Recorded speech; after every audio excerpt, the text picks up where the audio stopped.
I got my robe on, I got my coffee, both of which are keeping me warm because Canada is cold right now. Now, let me just start out by saying Merry Christmas or Happy Holidays to everyone, no matter what you're celebrating. And if you've been watching or following this channel this year, thank you so much for the support of just watching videos. If you're relatively new here, same deal. Thanks for jumping on, and I hope I can keep you entertained enough to stick around. Also, there's a big shout out going out to all the members that have been supporting this channel over the past couple of years. I really do appreciate you, and all your contributions are noticed, and it's been a big help when I'm buying products to review on this channel. Now, this video is going to be a lot of this, I should mention, so I will be sure to keep this brief, but also maybe I'll put something dancing down here just to keep your eyes amused. But let's take this moment to update you on the channel, as this has been a bit of a weird year. This, for the first time in the history of this channel, there really wasn't any growth on the channel, whereas years prior, it was almost doubling year over year. Now, I didn't actually lose any ground, but literally it's been flat with just an iota of growth. And while I know this niche is relatively volatile and there's a lot of people that move in and out of it, I think this year has just taught me that the volatility is also relative to the release schedule as well. And I think that might be what has had the larger impact on the numbers this year. You see, when I look at the beginning of this year with the announcement from Mackie and their expansion of the DLZ series as well as the Mackie mainstream, I had a massive jump. But then as the year went on, there were still releases, but I've noticed that the bread and butter for this channel seems to be the podcast labeled products.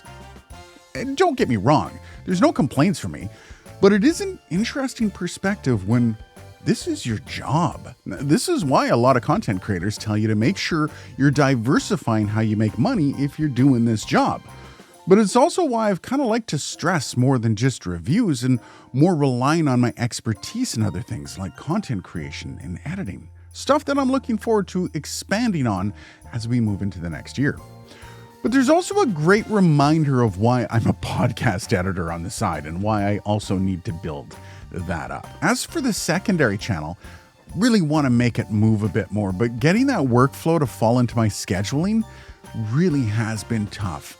Every time I post on there, I see fantastic growth, and I'm almost at 600 subs at the time of posting this, but man, I need an editor for that. So it may have to be shelved for the time being until I can afford one, even if it's only part-time.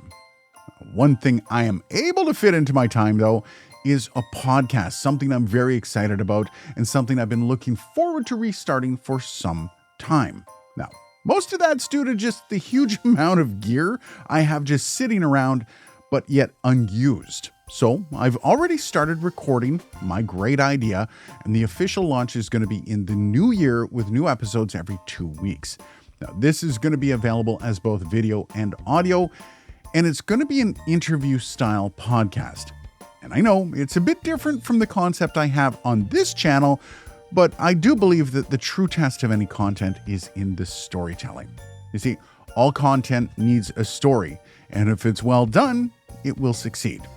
So far from my contacts that I have, there's reason to be hopeful for this project, so stay tuned as I'm going to be launching it as soon as I have 3 episodes ready to go, and I'm almost done one, so it shouldn't take long. Now, of course, I will be putting something out on this channel when it does launch, so you will be the first to know. I'm going to be planning a relatively aggressive release schedule with it, including short and medium content from each full episode release. So even if you don't want to see or listen to the whole thing, there will always be interesting content out there for everyone. As for this channel over the next year, I do actually have reason to believe that things on the release schedule may be turning around. I don't have any inside information, it's just a hunch. Either way though, I'm not going anywhere, but I don't think this is going to be the same issue next year when I make this video. And let me be clear, this isn't me saying that I'm struggling, because I'm really not struggling. I just really look forward to seeing what this channel can do as it grows, including the ability to roll out more content consistently. So fingers crossed for the next year, especially if I can get an editor, somebody, anybody. Again though, thank you to everyone that has been along for the ride. Merry Christmas again to everyone. Happy holidays to everyone else. And no matter where you are, what you're celebrating, I hope you're just warm and cozy somewhere with people you love. Cheers, guys. We've got one more video this year. Then after that, I'll see you in 2025.